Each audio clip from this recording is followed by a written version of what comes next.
জোহার এবং নমস্কার। আজকের ভিডিওতে সকলকেই স্বাগতম। এই যে ছবিটা আপনারা দেখতে পাচ্ছেন, এই ছবিটা হয় পুরুলিয়া জেলার।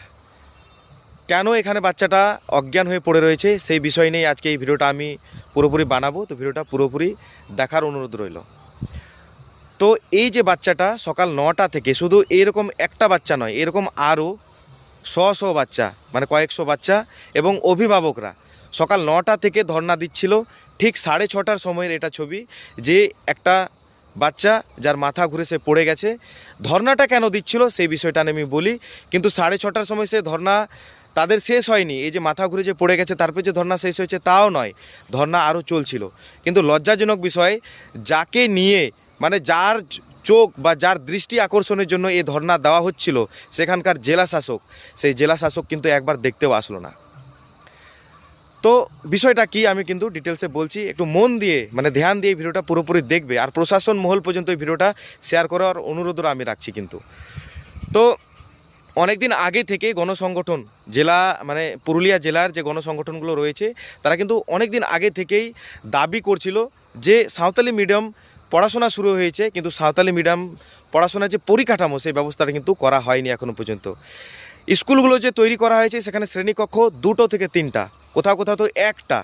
আর টিচার জানেন পার্মানেন্ট টিচার কটা আছে? মাত্র একটা।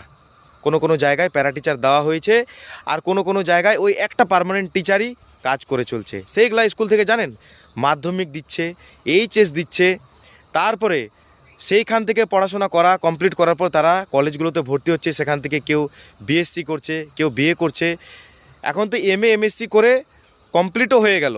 তো দেখুন, ভাবুন যে যে স্কুলগুলোতে একটি মাত্র টিচার, খুব জোর 2টো, সেইগুলো স্কুল থেকে কিন্তু এইচএস দিল। সেগুলো স্কুল থেকে কিন্তু মাধ্যমিক কমপ্লিট করার পর এইচএস দিল, এইচএস করার পর কিন্তু সে গ্র্যাজুয়েশন এমএ এমএসসি সব কমপ্লিট হয়ে গেল।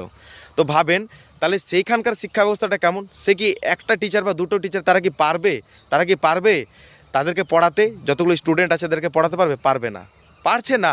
কিন্তু পড়াচ্ছে সেখানে সেই স্কুলগুলোতে কারা জানেন?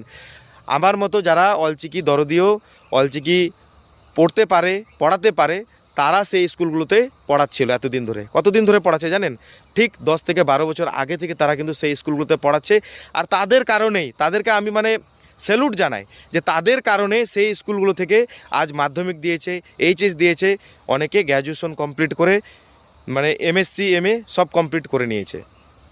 তো দেখুন, পড়াশোনা করার ইন্টারেস্ট বা চাহিদা দেখেন সাঁওতালি মিডিয়ামে ছেলে মেয়েদের কত। দেখেন যে স্কুলগুলোতে টিচার ছিল না, কোনো শিক্ষা ব্যবস্থা নেই, ক্লাসরুম মাত্র একটা থেকে 2টো, সেগুলো স্কুল থেকে পড়াশোনা করে মানে এত পড়াশোনা করে নিল, এতটা দূর চলে গেল।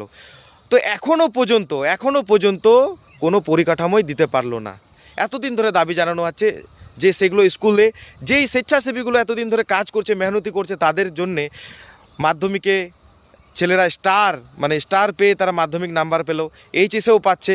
তো তাদেরকে কিছু ব্যবস্থা করে দেওয়া হোক, কিছু সাম্মানিক দেওয়া হোক, তারও কোনো ব্যবস্থা নেই। তারপর দাবি জানানো হয়েছে যে সেইগুলো স্কুলে যেগুলো ক্লাসরুম একটা থেকে 2টো, খুব জোর 3টা আছে, সেগুলো ক্লাসরুম বাড়ানো হোক। ক্লাসরুমের কোনো খবর নেই। পার্মানেন্ট টিচার তাহলে আনা হোক। আপনারা যখন তাদেরকে কোনো সাম্মানিক দিবেন না, তাহলে পার্মানেন্ট টিচার আনা হোক। পার্মানেন্ট টিচারও দিতে পারছে না। তো এত সমস্যা, এত অসুবিধা। তো এখন তো 2026 চলে, মানে 2025 শেষ, প্রায় 26 আসছে। তো এখন তো সবাই মডার্ন হয়ে গেছে, সবার চিন্তাধারা তো আলাদা লেভেলের। কারণ এখনকার যে ছেলে মেয়েগুলো পড়াশোনা করছে ইংরেজি মিডিয়াম স্কুলগুলোতে, ভালো ভালো স্কুলগুলোতে, সেখানে বিশাল শ্রেণীকক্ষ, মানে ক্লাসরুমগুলোতে দেখলে মানে মাথা খারাপ হয়েছে। এর বাপরে, এখানে মনে হয় পড়লে মানে বিশাল নাম্বার পাওয়া যায়, বিশাল পড়াশোনা হয়, এরকম মনে হচ্ছে। কিন্তু সাঁওতালি মিডিয়াম স্কুলগুলোতে যান, প্রথমে দেখেই আপনার নেগেটিভই মনে চলে আসবে। তাহলে পাশে গার্জেনরা তাদের ছেলে মেয়েদেরকে ভর্তি করবে কেন? এই স্কুলের এই অবস্থা, এখানে পড়ে কি কোনো ভবিষ্যৎ আছে? এই এই জিনিসগুলোর জন্যে কিন্তু সাঁওতালি মিডিয়াম পড়াশোনা কিন্তু উঠেই যাবে মনে হচ্ছে। তো এগুলো দেখে কিন্তু গণসংগঠনগুলো কিন্তু বিভিন্ন মানে এর আগে থেকে অনেক বছর আগে থেকে তারা আন্দোলন করে যাচ্ছে, দাবি করে যাচ্ছে, বিক্ষোভ করে যাচ্ছে, কিন্তু এটার কোনো সুরাহা নেই। এবার সকাল 9টা থেকে গার্জেনরা এবং ছাত্রছাত্রীরা তারা বিক্ষোভ করা শুরু করলো অনির্দিষ্টকালের জন্য, যে এই স্কুলগুলোর পরিকাঠামো বদলানো হোক, শ্রেণীকক্ষ দেওয়া হোক, টিচার আনা হোক, বা টিচার যদি না আনতে পারে তাহলে যেই স্বেচ্ছাসেবী আছে তাদেরকে যাতে কিছু সাম্মানিক দেওয়া হোক। এগুলোর জন্য কিন্তু তারা সকাল 9টা থেকে বিক্ষোভ করছিল, ধর্ণা প্রদর্শন করছিল। কার উদ্দেশ্যে জানেন? সেখানকার জেলা শাসকের উদ্দেশ্যে, তার যাতে দৃষ্টি আকর্ষণ হোক, তার যাতে দৃষ্টি আকর্ষণ হয়, সেই জন্য কিন্তু তারা ধর্ণা প্রদর্শন করছিল। কিন্তু 6:30টার সময় মেয়েটার মাথা ঘুরে পড়ে গেল, তারপরেও জেলা শাসক আসেনি দেখা করতে। তার আগে আসার কথা ছিল বা দেখা করার কথা ছিল। আমার মনে হয় যে আসলে জেলাতে তো এই সমস্যাগুলো আছে, তাহলে কেন আসবে না? আসুক না, জানুক, দেখুক, কিন্তু না, কিছু করছে না। সেই স্কুল থেকে যদি মিড ডে মিল যদি না দেওয়া হয়, তাহলে কিন্তু জেলা শাসক সঙ্গে সঙ্গে ফোন করে বলবে, এই মিড ডে মিলের রিপোর্ট কেন দেওয়া হলো না, এই আবি যাবি অমুক তমুক। কিন্তু সেটার রিপোর্ট একদম পাই টু পাই নিয়ে নেবে, কিন্তু ওই স্কুলগুলোর কি পরিস্থিতি হয়ে আছে সেটার কিন্তু হিসাব নিচ্ছিল না বা এখনও পর্যন্ত নেয়নি।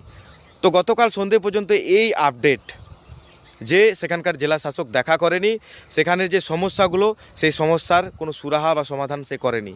এই ভিডিওটা এত শেয়ার করো যাতে প্রশাসন মহলে যায়, এবং আজকে পর্যন্ত কি আপডেট আছে, আজকে 9 তারিখে এই ভিডিওটা আমি ছাড়লাম, আজকে পর্যন্ত কি আপডেট আছে সেটাও আমি তুলে ধরবো।